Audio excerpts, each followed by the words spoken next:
Assalamualaikum warahmatullahi wabarakatuh. Perkenalkan, nama saya Natasha Aulia dari kelas C5 Manajemen dengan NPM 1012108. Di sini saya akan menyampaikan beberapa materi mengenai Ma'rifatul Insan untuk memenuhi tugas evaluasi tengah semester Pendidikan Agama Islam. Oke, langsung saja ke materinya ya. Ma'rifatul Insan bagian yang pertama adalah pengenalan manusia. Secara istilah, manusia adalah konsep atau sebuah fakta, sebuah gagasan atau realitas, sebuah kelompok atau seorang individu. Dalam pengenalan manusia terdapat 4 poin. Yang pertama, asal penciptaan manusia, bahwa manusia diciptakan dari tanah. Seperti pada firman-Nya yang artinya, "Dan ingatlah ketika Tuhanmu berfirman kepada para malaikat, sesungguhnya aku akan menciptakan seorang manusia dari tanah liat kering yang berasal dari lumpur hitam yang diberi bentuk." Quran Surat Al-Isra ayat 28. Dan yang kedua adalah ruh, yang Allah berfirman yang artinya kemudian menyempurnakan dan meniupkan kepadanya ruh ciptaannya, dan Dia menjadikan bagi kamu pendengaran, penglihatan, dan hati, tetapi kamu sedikit sekali bersyukur. Quran Surat As-Sajdah ayat 9. Untuk poin yang kedua, manusia terdiri dari 3 unsur. Yang pertama, akal, yang kedua, jasad, dan yang ketiga adalah hati. Ketiga unsur ini merupakan suatu bentuk dari anugerah yang telah Allah berikan dan harus kita syukuri dengan menjalankan segala perintahnya. Untuk poin yang ketiga adalah amanah. Dalam amanah, ada 2 poin. Yang pertama, manusia diciptakan untuk beribadah, dan poin yang kedua adalah menjadi khalifah. Seperti pada firman-Nya yang artinya, sesungguhnya aku hendak menjadikan seorang khalifah di muka bumi. Dan untuk poin yang keempat, yakni poin yang terakhir, adalah balasan. Kita harus percaya bahwa segala sesuatu perbuatan kita selama di dunia akan mendapatkan balasannya. Mereka yang berbuat kebajikan akan mendapatkan balasan yang setimpal. Sementara balasan bagi orang yang ingkar akan mendapatkan azab yang keras yang setimpal pula. Lanjut, Ma'rifatul Insan bagian yang kedua adalah hakikat manusia. Sebagai seorang manusia, kita harus memahami hakikat diri kita dan kehidupan kita sebagai manusia. Untuk poin yang pertama adalah makhluk. Menurut Kamus Besar Bahasa Indonesia, makhluk adalah sesuatu yang dijadikan atau yang diciptakan oleh Tuhan, seperti manusia, binatang, dan tumbuhan. Adapun sifat makhluk ada 4. Yang pertama adalah al-fitrah, atau berada di atas fitrah, yang artinya manusia diciptakan oleh Allah. Untuk yang kedua adalah lemah, terutama dalam menghadapi hawa nafsunya. Untuk poin yang ketiga adalah bodoh.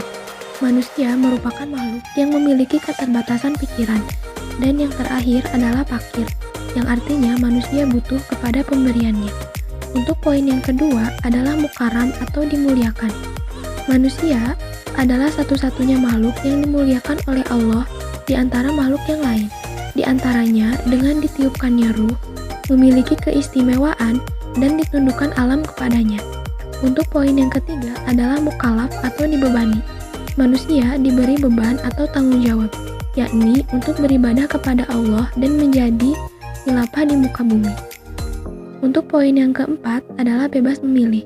Manusia adalah makhluk yang diberi pilihan oleh Allah, apakah akan memilih al-iman atau al-kufru. Dan untuk poin yang terakhir, yakni poin yang kelima, adalah balasan. Dalam balasan ada 2 poin, yakni ada surga juga neraka.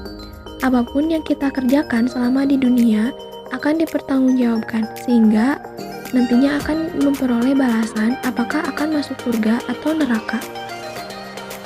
Selanjutnya, Ma'rifatul Insan bagian yang ketiga adalah potensi manusia.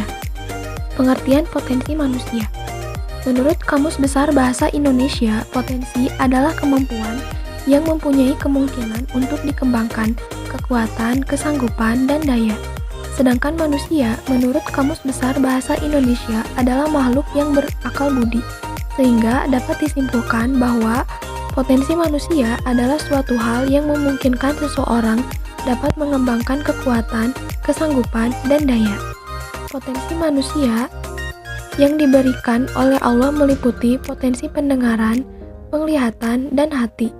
Untuk poin yang kedua adalah al-mas'uliyah atau tanggung jawab. Di saat memikul tanggung jawab itu, ada dua pilihan, yaitu yang pertama al-amanah atau sikap amanah.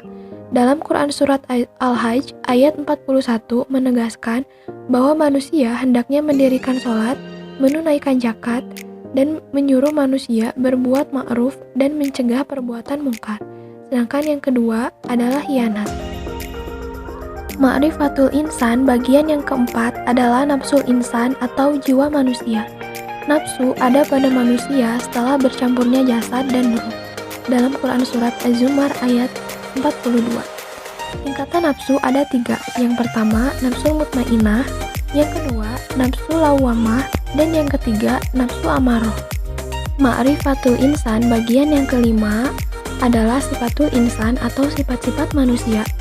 Manusia adalah makhluk yang terbentuk dari banyak sifat yang membentuknya. Secara umum dibagi menjadi 2, yaitu sifat kebaikan dan sifat keburukan. Jiwa manusia memiliki 2 jalan. Yang pertama adalah jalan yang benar atau takwa.